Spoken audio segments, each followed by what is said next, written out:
Le Niger pourrait enregistrer 1 million de pauvres supplémentaires en raison des répercussions notables de la pandémie de Covid-19 sur les différents secteurs de son économie.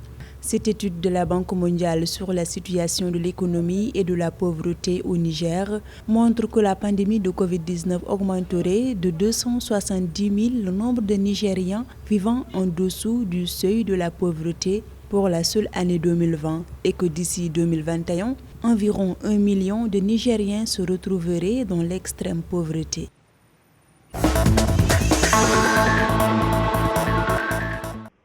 Suite à son transfert en Allemagne mercredi pour des examens médicaux approfondis, le président algérien Abdelmadjid Tebboune a été testé positif au Covid-19. L'information a été confirmée vendredi par les autorités algériennes.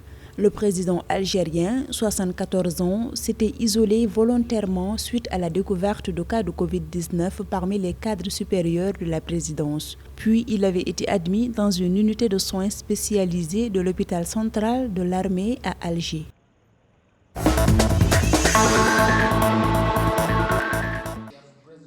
Ahmad, le président de la Confédération africaine de football, a fait savoir via une note qu'il a été testé positif au coronavirus.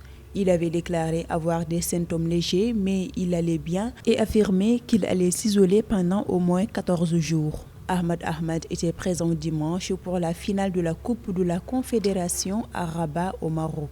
Après son arrivée au Caire en Égypte mercredi, il a présenté de légers symptômes de grippe et s'est soumis au protocole Covid-19. Ahmad doit passer 5 jours d'hospitalisation au Caire.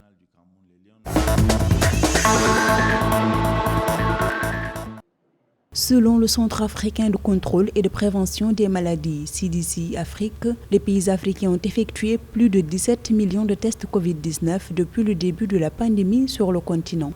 Le taux de positivité au coronavirus est de 9,5%.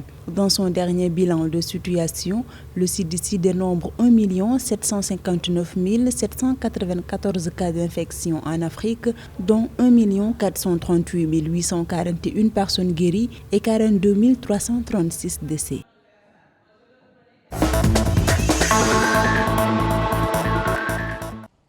Dans l'espace régional ouest africain, réputé le plus intégré sur le continent, il n'y a eu aucune politique commune qui s'appliquerait à tous les aéroports de la région dans le cadre des mesures anti-Covid-19, indiquent certains analystes. S'il y avait une coordination, cela aurait pu faciliter la vie des voyageurs en Afrique de l'Ouest. Ces observateurs affirment que les mesures sont si variables d'un pays à un autre que les candidats au voyage ne s'y retrouvent pas.